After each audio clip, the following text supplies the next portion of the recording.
I never thought my life would turn out this way. But then again, who does?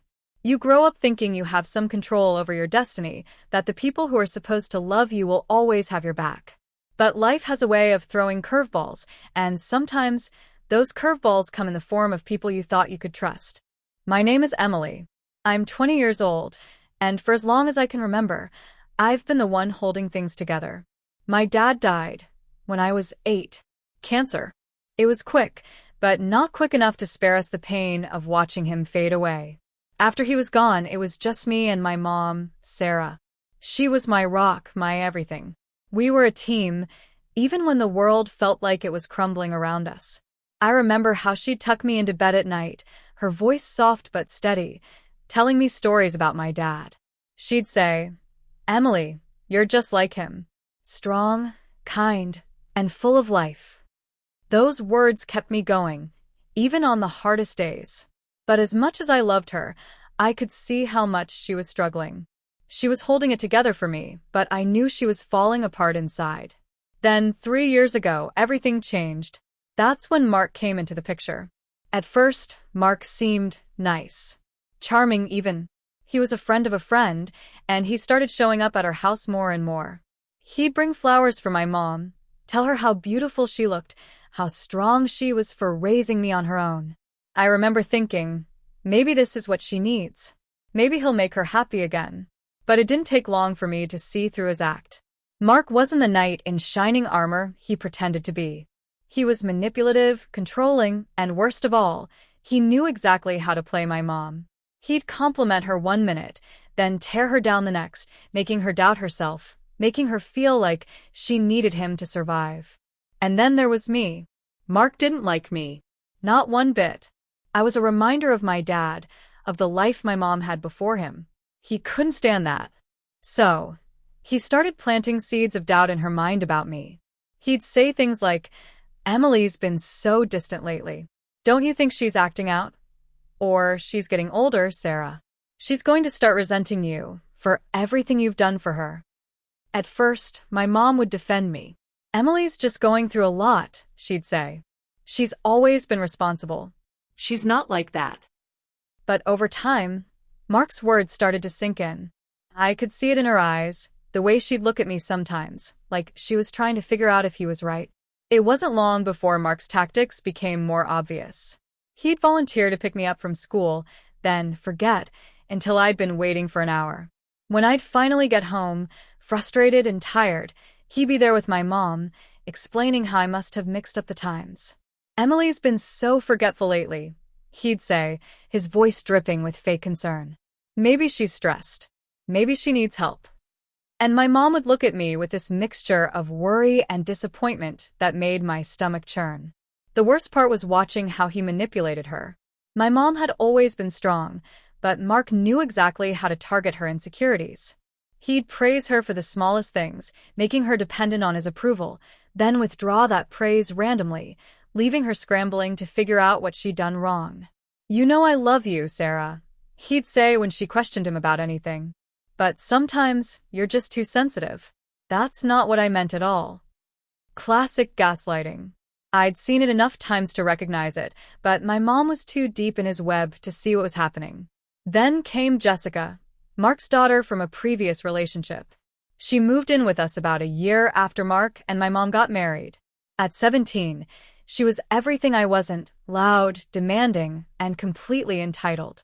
She'd throw tantrums over the slightest inconvenience, yet Mark would treat her like she was a delicate princess who needed protecting.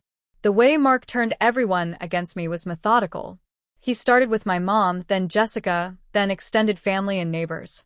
He'd tell slightly different versions of stories to different people, creating this patchwork narrative where I was increasingly painted as troubled and ungrateful. To our neighbor, I was a troublemaker who stayed out too late. To my mom's sister, I was going through a phase and giving my poor mother grief. By the time I was 19, I felt like I was living in some twisted alternate reality. The story everyone believed about me had nothing to do with who I actually was. I was still taking honors classes, working part-time at the local bookstore, and had never even gotten a detention. But somehow, in Mark's narrative, I was this disruptive, potentially dangerous presence in the house. The breaking point came on a Tuesday night. We were having dinner, one of Mark's mandatory family dinners where he'd interrogate me about my day while barely letting me get a word in.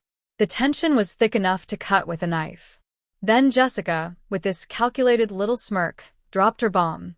"Dad," she said sweetly, "Emily made me feel really uncomfortable earlier." I nearly choked on my water. Earlier that day, Jessica had cornered me in the kitchen when everyone else was out. She'd pressed herself against me, whispering something about how we're not really related and how it wouldn't be that weird if something happened between us. It was disgusting and creepy. I'd pushed her away, not roughly, just enough to create space, and told her firmly to back off. She'd stormed away, slamming doors like she always did when she didn't get her way. But now, sitting at dinner, she was twisting it completely. The way she told it, I'd been the one making inappropriate suggestions. I was trapped in her lie, and from the look in Mark's eyes, I knew he'd been waiting for something exactly like this. "Listen," Mark said, turning to my mom with practiced concern. "She's 19 now. She's a burden. We can't have her living here anymore." I felt like the air had been sucked out of the room. My mom, the woman I'd helped through her darkest days after my dad died, was actually considering throwing me out based on a blatant lie. She wouldn't even look me in the eye. I stood up, my legs shaking. "Seriously? You're really just going to let him do this?" I asked her. The silence that followed told me everything I needed to know. She had made her choice, and it wasn't me. That night, I packed my things, just 2 suitcases of clothes, my laptop, and the few remaining photos I had of my dad that Mark hadn't managed to lose. I didn't have a plan, just the desperate need to get out of that toxic environment before I completely lost myself in Mark's twisted reality. I called my Aunt Lisa, my dad's sister. We weren't super close. Mark had made sure of that by telling my mom that Lisa was a bad influence who enabled my attitude problems. But she was the only person I could think of who might understand. She picked me up without hesitation, not even asking for details until we were safely at her apartment. But even after I'd physically escaped, Mark's manipulation continued. Within days, he was spreading stories throughout the neighborhood. To some, he claimed I'd stolen money from them. To others, he hinted that I had violent tendencies. He even contacted my workplace, expressing concerns to my manager about my reliability, nearly costing me my job. It was like he couldn't stand the idea that I'd escaped his control, so he was determined to destroy whatever independent life I might build. He contacted distant relatives, old family friends, even my high school counselor, spinning different versions of the same lie, that I was troubled, potentially dangerous, and had abandoned my poor mother who had done everything for me. Some people believed him, without question. My neighbor, who used to give me cookies when I was little, now crossed the street to avoid me. My friend's parents suddenly didn't want him hanging out with me. Even my mom's parents, my own grandparents, sent me a stiffly worded email about respecting my mother and giving Mark a chance. There were days when I didn't know who I was anymore. Was I really the problem? Was I truly this violent, ungrateful, selfish kid that he'd convinced everyone I was?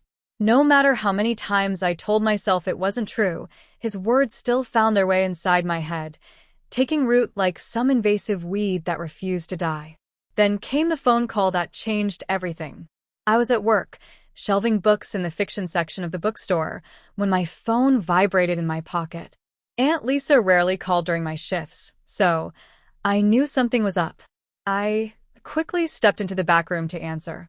"Emily, you need to come home as soon as your shift ends," she said, her voice unusually tense. "There's something you need to see." I spent the rest of my shift distracted, nearly knocking over a stack of novels as my mind raced through possibilities. Had something happened to my mom?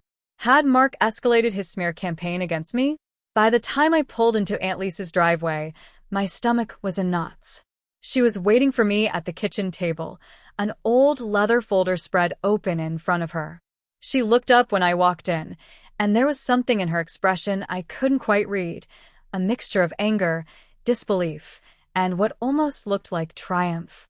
"Sit down, kid," she said, pushing the folder toward me. I've been cleaning out some of my old files, and I found something that should have been given to you a long time ago. I sat, pulling the worn folder closer. Inside was a stack of legal documents, the kind with official seals and signatures at the bottom.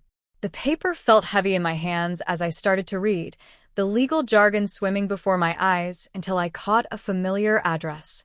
Our home address, followed by my name. "What is this?" I asked, though part of me already knew, a slow realization dawning as I scanned the document. "Your father's will," Aunt Lisa said, her voice softer now. "Your dad left the house to you, Emily. Not to your mom. Not to be shared. To you directly. He set it up in a trust that you'd gain control of when you turned 18.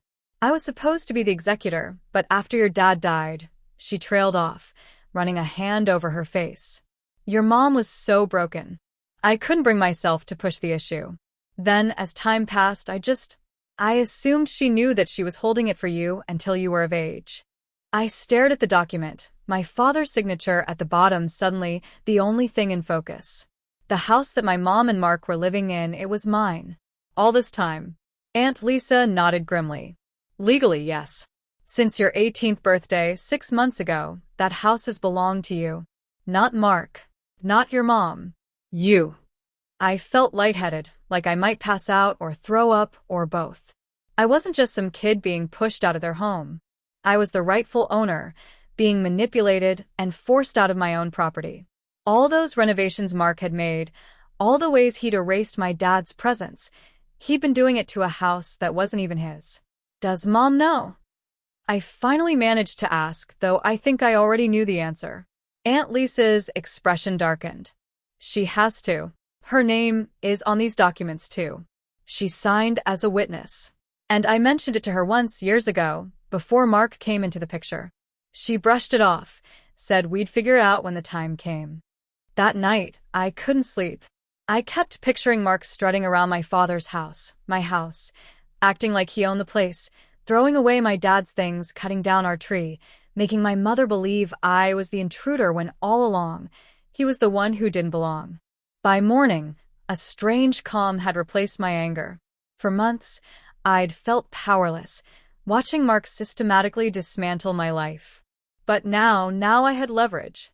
I had the truth. And I had the law on my side. I spoke with Aunt Lisa over breakfast, laying out what I wanted to do. She listened without interrupting, then nodded slowly when I finished. "It won't be easy," she warned. "Mark won't go quietly. And your mom, this could be the final break between you two. Are you prepared for that?" Was I?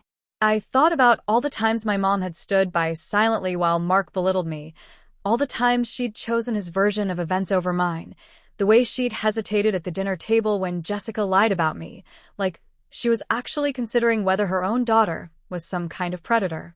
How she'd let Mark erase every trace of my father from our home without protest. "Yes," I said finally. "I'm prepared." That afternoon, I met with a lawyer Aunt Lisa recommended. He reviewed the documents, his expression growing increasingly grim as he flipped through the pages. "This is straightforward," he said when he finished. "The house is yours. No question.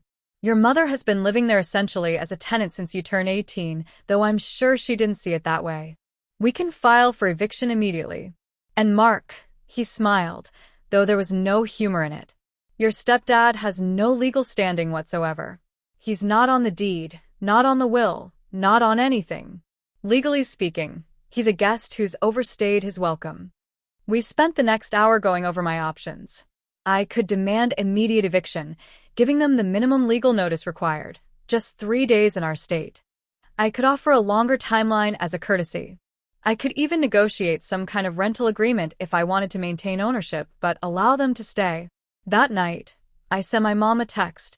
It was simple, direct. "You have 1 week to leave the house. I know the truth about Dad's will." My heart pounded so hard as I hit send that I could feel it in my fingertips. I didn't know what was going to happen next, but I knew it couldn't be worse than what I had already lived through. I waited for the explosion. It came almost immediately. First, a call that I let go to voicemail. Then, a barrage of texts from my mom that oscillated between confusion, denial, and guilt-tripping. What are you talking about, Emily? This isn't funny. Please call me back. We need to talk about this. You can't just throw your family out on the street after everything I've done for you. This is how you repay me. I didn't respond to any of them. I couldn't. I knew if I heard her voice, if I engaged in any kind of back and forth, I might weaken. I might start to doubt myself again. So, I silenced my phone and tried to focus on my homework, though the words on the page seemed to blur together. Then came a text from an unknown number. Mark. You ungrateful little brat. Your mother is in tears. Is that what you wanted? To hurt her more than you already have. That one I almost responded to. My thumbs hovered over the keyboard as I composed and deleted a dozen different replies. In the end, I just blocked the number. This wasn't about hurting my mom. It was about reclaiming what was mine, what my dad had intended for me to have. The next morning, as I was leaving for class, I found Jessica waiting by my car. She looked smaller somehow, less confident without Mark and my mom backing her up. You can't do this, she said, her voice lacking its usual edge. Where are we supposed to go? I felt a twinge of guilt. Jessica, for all her faults, was still just a kid caught in the middle of adult problems. But then I remembered how she'd lied about me, how she'd been a willing participant in Mark's campaign to drive me out. That's not my problem, I said, moving past her to unlock my car. You have a week. I suggest you start packing. She followed me, grabbing my arm. What if I told everyone the truth? That I lied that night at dinner? Would you let us stay then? I stared at her, momentarily stunned by the admission. Part of me wanted to say yes, to use this as leverage to clear my name. But another part knew it wouldn't change anything. Mark would just find another way to twist the narrative, to make me the villain. It's too late for that, I said finally, gently removing her hand from my arm. The house is mine. It always was. That's the only truth that matters now. As I drove away, I caught sight of her in my rearview mirror, standing alone in the street. For a moment, I almost felt sorry for her. Then I remembered the look on her face that night at dinner, the calculated malice in her eyes as she told her lie, and any sympathy I might have felt evaporated. A week passed by, both excruciatingly slowly and in a blur. I immersed myself in work and school, trying not to think about what was happening at the house, my house. I'd given the eviction notice to my lawyer, who served it officially. My mom had called Aunt Lisa hysterical, but she'd stood firm, telling her that this was between her and me. The day of the eviction, I couldn't concentrate on anything. I kept checking my phone, half expecting another barrage of texts from my mom, but there was nothing. The silence was almost worse than the anger had been. It was my lawyer, who called me later that afternoon. They're gone, he said simply. The locksmith is changing the locks now. Do you want to come see the property? The property. My home, reduced to a legal term. I drove there in a daze, not sure what I'd find. Would they have trashed the place out of spite? Would my mom have taken everything, leaving me with an empty shell? As I pulled into the driveway, I was struck by how ordinary the house looked from the outside. The same faded blue paint, the same slightly overgrown hedges. If I squinted, I could almost pretend it was still the house from my childhood, before Mark, before everything fell apart.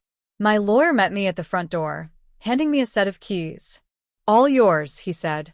They took their personal belongings, but left the furniture. Standard in these situations. I nodded numbly, taking the keys. They felt heavy in my palm, the weight of victory and loss combined. The emotional aftermath was brutal. Even though I had reclaimed my house, even though I had forced Mark out, it didn't feel like a victory. My mom's letter haunted me. I kept taking it out, reading it, wondering if there was any way back from this precipice we'd found ourselves on. Could I forgive her? Should I? I still couldn't get my mom to see that I wasn't the villain in this story. She might recognize her own failures now, might even acknowledge Mark's manipulation, but part of her still believed his lies about me, that I was selfish, ungrateful, the daughter who had thrown her own mother out onto the street. It hurt more than I thought it would. In my darkest moments, I'd catch myself thinking, maybe if I had done something differently. But then I'd remember the truth. This wasn't my fault. This was about Mark manipulating her, turning her against me, and me finally standing up for myself, reclaiming what was mine, what my father had wanted me to have. I spent the next few weeks slowly making the house mine again. I repainted my bedroom, hung up posters, bought new furniture that reflected my taste, not Mark's. I even planted a new maple tree in the backyard, in the same spot where the one my dad and I had planted once stood. As for Mark, he didn't go quietly. He tried to contest the eviction, claiming he'd made improvements to the property that increased its value. His lawyer sent threatening letters demanding compensation. My lawyer handled it all with calm efficiency, dismissing each claim as the desperate grasping it was. He has no legal ground to stand on, my lawyer assured me. He knows he had no right to that property. The fact that he's fighting it just shows how entitled he feels to what isn't his. Eventually, the threats subsided. Mark and Jessica moved to another state. I heard from a former classmate that he'd found a new job, a new start. Part of me wondered if he'd find another single mother to manipulate, another family to destroy. But that wasn't my problem anymore. As for my mom, we're not back to where we were. I'm not sure we ever will be. But she calls sometimes and I've started answering. We talk about neutral topics, the weather, my classes, her new job at a different hospital. We carefully avoid discussing Mark, or the house, or the painful past. It's a fragile truce, but it's something. I don't know what the future holds. Some days, the house still feels too empty, too full of ghosts. Other days, I feel a quiet pride in having reclaimed what's mine, in having stood up to the man who tried to erase me from my own life. What I do know is this: I'm not the person Mark tried to make me believe I was. I'm stronger than I thought, more resilient than I gave myself credit for. And maybe, just maybe, my dad knew that all along. Maybe that's why he left me the house, not just as a place to live, but as a reminder that I have the right to stand my ground, to fight for what's mine, to build a life that's truly my own.